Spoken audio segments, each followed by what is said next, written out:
Okay, ഈ വീഡിയോയിൽ നമ്മൾ ഇൻഡ്യൂസ്ഡ് മ്യൂട്ടേഷനെ കുറിച്ചാണ് പറയുന്നത്. ഇൻഡ്യൂസ്ഡ് മ്യൂട്ടേഷൻ എന്ന് പറയുമ്പം ഏതെങ്കിലും എക്സ്റ്റേണൽ ഏജൻറ്റിൻ്റെ ഒരു എക്സ്പോഷർ വരുമ്പോൾ നമ്മുടെ DNA-ക്ക് എന്തെങ്കിലും വ്യത്യാസം വരുവാണെങ്കിൽ അതാണ് ഇൻഡ്യൂസ്ഡ് മ്യൂട്ടേഷൻ.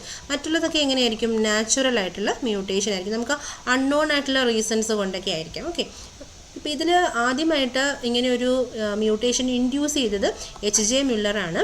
അത് ഡ്രോസോഫില മെലനോഗാസ്റ്റർ നമ്മുടെ ഫ്രൂട്ട് ഫ്ലൈയിലാണ് ആദ്യം അങ്ങനെ ചെയ്തത്.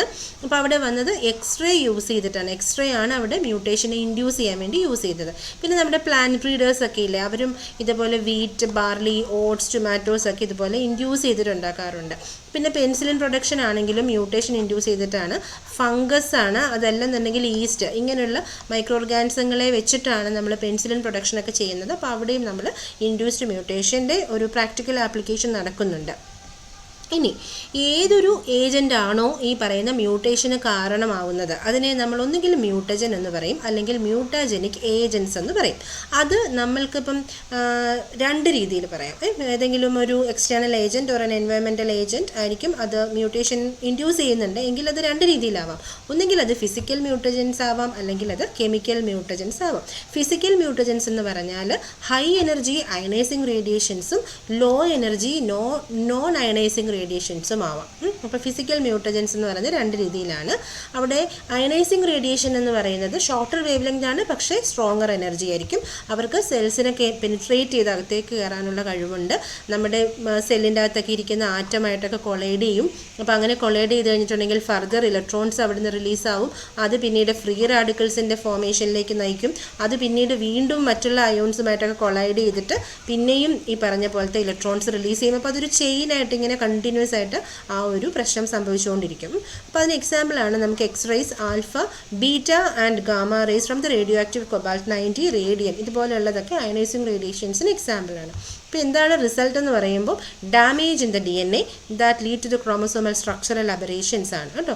ഇനി ഇത് എത്രത്തോളം നമുക്ക് മ്യൂട്ടേഷൻ ഉണ്ടാക്കുന്നു എന്നുള്ളത് ആ റേഡിയേഷൻ്റെ ഡോസേജ്, നിങ്ങൾ എത്രത്തോളം നമ്മൾ ആ ഡോസേജിനോട് എക്സ്പോഷർ കിട്ടി അല്ലെങ്കിൽ എക്സ്പോസ്ഡ് ആയി എന്നുള്ളതനുസരിച്ചിരിക്കും മ്യൂട്ടേഷൻ എന്തുമാത്രം ഉണ്ടായി എന്നുള്ളതിൻ്റെ റേറ്റും. ഓക്കെ, ഇനി നോൺ അയണൈസിങ് റേഡിയേഷൻ എന്ന് പറയുന്നത് ഫിസിക്കൽ മ്യൂട്ടജൻസ് തന്നെ രണ്ട് രീതിയിലല്ലേ നമ്മൾ പറഞ്ഞ, ionising and non ionizing. Non ionizing എന്ന് പറയുമ്പം ലോങ്ങർ വേവ് ലെങ്ത് ആണ്, ലെസർ എനർജി. അതിന് ശരിക്കും പറഞ്ഞാൽ DNA പോയിട്ട് അയണൈസ് ചെയ്യാനുള്ള അല്ലെങ്കിൽ DNA-ക്ക് ബുദ്ധിമുട്ടുണ്ടാക്കുന്ന രീതിയിലുള്ള ഇഷ്യൂ ഒന്നും നോൺ അയണൈസിങ് റേഡിയേഷൻ്റെ എക്സ്പോഷർ വന്നാൽ നമുക്ക് ഉണ്ടാവുന്നില്ല എന്നുള്ളതാണ്. പക്ഷേ ഇത് നമ്മളുടെ ഈ ഓരോ മോളിക്യൂൾസിൻ്റെയൊക്കെ ഹയർ എനർജി ലെവലിനൊക്കെ, അതായത് ഇലക്ട്രോൺസിനെ അതിൻ്റെ ഹയർ എനർജി ഓർബിറ്റിൽ, ഔട്ടർ ഓർബിറ്റിലോട്ടൊക്കെ മാറ്റാനൊക്കെ ആയിട്ടുള്ള സാധ്യതകളുണ്ട് എന്നുള്ളതാണ്. അങ്ങനെ വന്നു കഴിയുമ്പോൾ അത് കുറച്ചും കൂടെ റിയാക്റ്റീവ് ആയിട്ടുള്ള ആ ഒരു ഇഷ്യൂ, കൂടുതൽ നമ്മൾ നോൺ അയണൈസിങ് റേഡിയേഷനോട് എക്സ്പോസ്ഡ് ആയാൽ അതും നമുക്ക് പ്രശ്നമാണ് എന്നുള്ളതാണ് കേട്ടോ. ഇനി വരുന്നത് നോൺ അയണൈസിങ് റേഡിയേഷനാണ്. ഇതിൽ നമുക്ക് വേവ് ലെങ്ത് വളരെ കൂടുതലാണ്, അതുകൊണ്ട് തന്നെ എനർജി വളരെ കുറവാണ്. പിന്നെ ഇതിന് DNA-യെ അങ്ങനെ ഒരു ഡാമേജ് ഉണ്ടാക്കാനുള്ള എനർജി ഇല്ല. പക്ഷേ എങ്കിലും അത് ചില കോമ്പൗണ്ട്സ് നമ്മുടെ സെല്ലിലുള്ളത് ഇതിനെ ഡയറക്റ്റായിട്ട് അങ്ങ് അബ്സോർബ് ചെയ്തിട്ട് അതെന്ത് ചെയ്യുന്നറിയാമോ, അതിൻ്റെ ഇലക്ട്രോൺസിനെ ഔട്ടർ ഓർബിറ്റിൽ ഉള്ള ഇലക്ട്രോൺസ് ഉണ്ടല്ലോ അത് അതിൻ്റെ ഹയർ എനർജി ലെവലിലേക്കൊക്കെ എക്സ്പോസ് ചെയ്യും. അപ്പോൾ അങ്ങനെയൊക്കെ വന്നു കഴിഞ്ഞിട്ടുണ്ടെങ്കിൽ ആ എക്സൈറ്റഡ് സ്റ്റേറ്റിലുള്ള ആറ്റത്തിന് കൂടുതൽ റിയാക്റ്റീവ് ആവുകയും മറ്റു ഡാമേജസ് സെൽസിൽ ഉണ്ടാക്കാനും ഒക്കെയുള്ള സാധ്യതകളുണ്ട്. ഇനി ഇതിനൊരു എക്സാമ്പിൾ എന്ന് പറയുമ്പോൾ UV റേസ് ആണ്. ഒത്തിരി നേരം നമ്മൾ UVയോട് എക്സ്പോസ് ചെയ്ത് കഴിഞ്ഞിട്ടുണ്ടെങ്കിൽ നമുക്ക് ഡാമേജ് ഉണ്ടാവും. കണ്ടിന്യൂസ് റെഗുലർ ആയിട്ടുള്ള എക്സ്പോഷറൊക്കെ നമുക്ക് ബുദ്ധിമുട്ടായിട്ട് വരും. അപ്പം അങ്ങനെ UV റേസിൻ്റെ എക്സ്പോഷർ ഒത്തിരി നേരം വന്നു കഴിയുമ്പോൾ ഉണ്ടാവുന്ന ഒരു പ്രശ്നമാണ് ഫോർമേഷൻ ഓഫ് തൈമിൻ ഡൈമർ ഉണ്ടാവും. അത് ശരിക്കും നമ്മുടെ DNA ഡബിൾ ഹെലിക്സ് സ്ട്രക്ചറിന് വ്യത്യാസം വരും. DNA റെപ്ലിക്കേറ്റ് ചെയ്യുന്ന സമയത്ത് അതൊരു ഹിൻഡ്രൻസ് ആയിട്ട് വരും. അപ്പോൾ അങ്ങനെയൊക്കെ വരുമ്പോൾ നമ്മുടെ സെല്ലിന് ഓട്ടോമാറ്റിക്കലി അത് റിപ്പയർ ചെയ്യാനുള്ളൊരു അറ്റംപ്റ്റ് ഉണ്ട്. ആ ഒരു അറ്റംപ്റ്റിൽ ചില ഗ്യാപ്സുകളൊക്കെ ഉണ്ടാക്കാം. അപ്പം ന്യൂക്ലിയോടൈഡ്സിൻ്റെ ഒരു ഡിലീഷനോ ഇൻസേർഷനോ ഒക്കെ സംഭവിക്കാം. അങ്ങനെ മ്യൂട്ടേഷൻ സംഭവിക്കാനുള്ള സാധ്യതയുണ്ട്. ഓക്കെ, ഇനിയുള്ളതാണ് കെമിക്കൽ മ്യൂട്ടജൻസ്. അത് തന്നെ നമുക്ക് രണ്ട് രീതിയിലാണുള്ളത്. നമ്മൾ റെപ്ലിക്കേറ്റിങ്ങും നോൺ റെപ്ലിക്കേറ്റിങ്ങുമായിട്ടുള്ള DNA, അതായത് ഡിവൈഡ് ചെയ്യാതെ ഇരിക്കുന്നതും ഡിവൈഡ് ചെയ്തുകൊണ്ടിരിക്കുന്നതുമായിട്ടുള്ള DNA-യെ അഫക്റ്റ് ചെയ്യാൻ പറ്റിയ ചില കെമിക്കൽ മ്യൂട്ടജൻസ് ഉണ്ട്. അതിന് എക്സാമ്പിളാണ് alkylating agents and nitrous acid.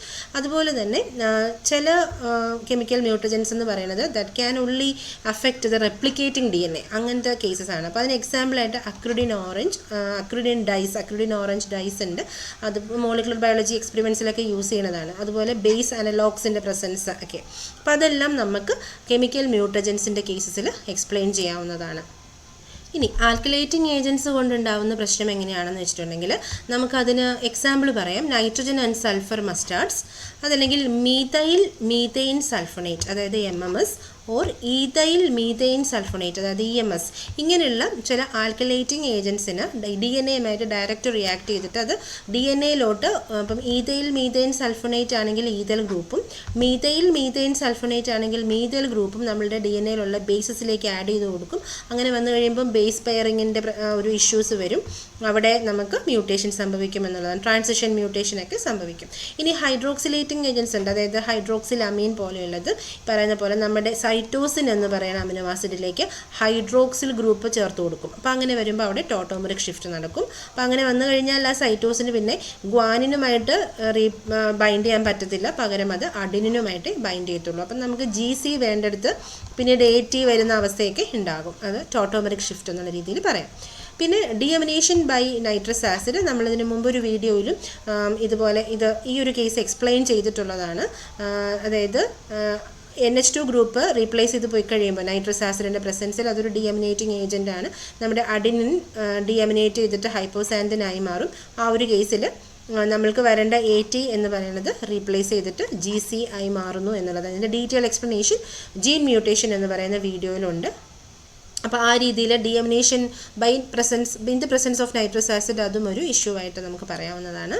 പിന്നെ ബേസ് അനലോഗ്സിൻ്റെ പ്രസൻസ്, ഇതും ബേസ് അനലോഗ്സും നമ്മൾ ജീൻ മ്യൂട്ടേഷൻ്റെ വീഡിയോയിൽ എക്സ്പ്ലെയിൻ ചെയ്തിട്ടുണ്ട്.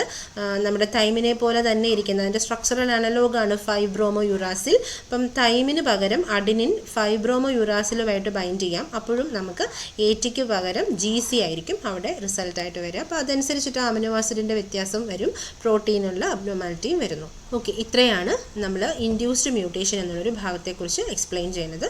Okay, thank you.